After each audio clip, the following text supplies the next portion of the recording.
Did you know that Michigan has the most lighthouses than any other state in the country? Michigan claims 129 lighthouses to be exact. Of those 129, 5 lighthouses have been on the most endangered list at one point in time. Only 1 has come off, and the other 4 still remain to this day. The preservation of lighthouses has been on the increase in recent decades.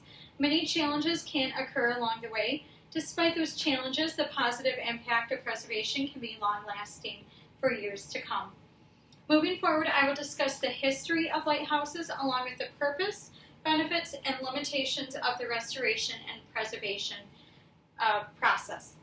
In early shipping days, ship captains did not rely on traditional navigational aids that they have today.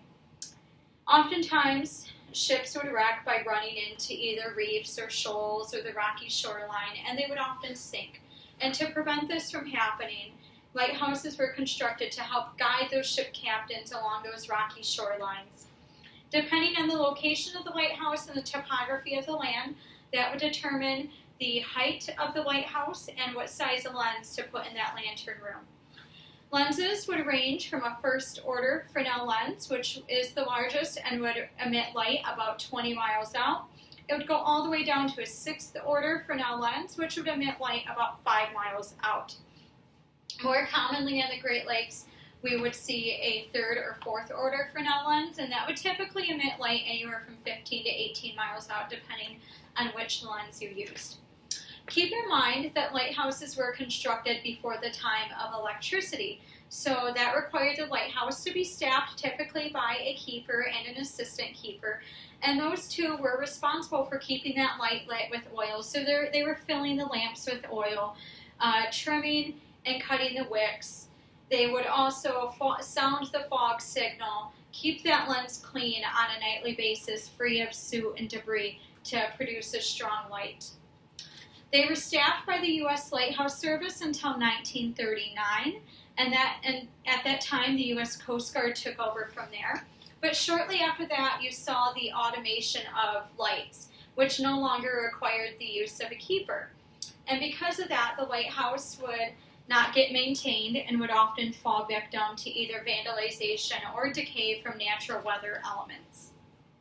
In the past 30 to 40 years, ships have now been equipped with more GPS navigational aids to help guide their way and relying less on those lighthouses to guide them. Once the Coast Guard deemed a lighthouse no longer a necessity, they were often left abandoned. To jump in and to preserve lighthouses, many historical societies formed, comprised mainly of volunteers. According to the National Park Service, the purpose of preservation is to preserve for everyone a symbol of that chapter in American history, when maritime traffic was the lifeblood of the nation, tying isolated coastal towns and headlands through trade to distant ports of the world. The federal government has turned over the lighthouses on either lease or sale to those nonprofit organizations whose sole purpose is to preserve the lighthouse. The nonprofit organizations have to have certain responsibilities for proper maintenance and preservation and are expected to carry out those duties for citizens at a local and national level. So the preservation of lighthouses has many benefits. Not only are societies restoring a lighthouse to its original state or preserving it, they're providing visitors with a look into history, a look into what time was like before electricity and what ship captains relied on before those GPS navigational aids. Also giving a perspective on how keepers and their families lived and worked at one point in time. Not only are there educational and historical benefits to preserving a lighthouse, there is also an economic benefit. As mentioned, many societies are nonprofit, meaning the board members and volunteer keepers do not profit from the money earned from that donation or fee or gift shop purchases. They put that money right back into that fund for preservation and restoration, and also use it for current upkeep of the lighthouse as well. In addition, depending on the location of the lighthouse, that can really help boost the economy by bringing more visitors in. As a member of Chris Point Light Historical Society and a regular volunteer at Chris Point Lighthouse, which is that only one lighthouse to come off the endangered list, I have found some personal benefits in donating my time there. One of the biggest benefits I have is meeting other members and visitors who share my love of lighthouses. In addition, other keepers and myself enjoy educating visitors about the history of the lighthouse and providing them with a glimpse into what lighthouse keeping was like at one point in time. While there are many benefits to preserving lighthouses, there are several limitations, and one of the biggest limitations is cost. According to the Great Lakes Lightkeepers Association, it can cost hundreds of thousands of dollars to preserve a lighthouse.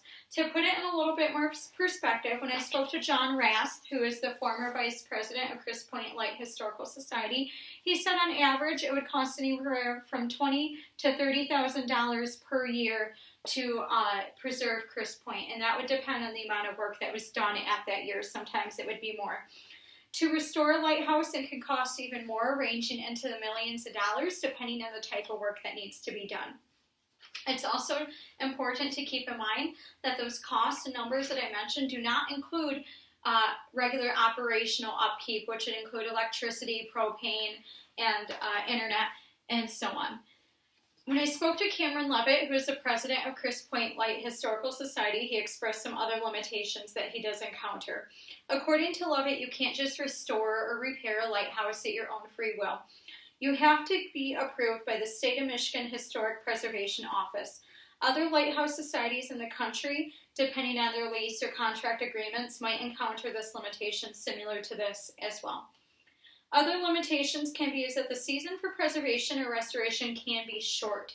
Sometimes you might only have a few months to get a year's worth of work in. Access to lighthouses can pose even more problems, especially with offshore lights like White Shoal. With offshore lights, the only way to bring supplies in is either by boat or by helicopter, and that just increases that cost right there. Other lighthouses like Chris Point are so remote and can only be accessed by vehicle on a seasonal road from May to October, which can also limit the amount of time that preservation or restoration can take place. The preservation of lighthouses has been on the increase in recent decades. Many challenges can occur along the way. Despite those challenges, the positive impact of preservation can be long-lasting for years to come. I have discussed the history behind lighthouses, along with the purpose, the benefits, and the limitations of preserving and restoration. In conclusion, the preservation of lighthouses has so many advantages that outweigh the negative. Preservation wouldn't be possible without the determination and help of countless volunteers who want to save lighthouses and provide a historical education for current and future generations to come.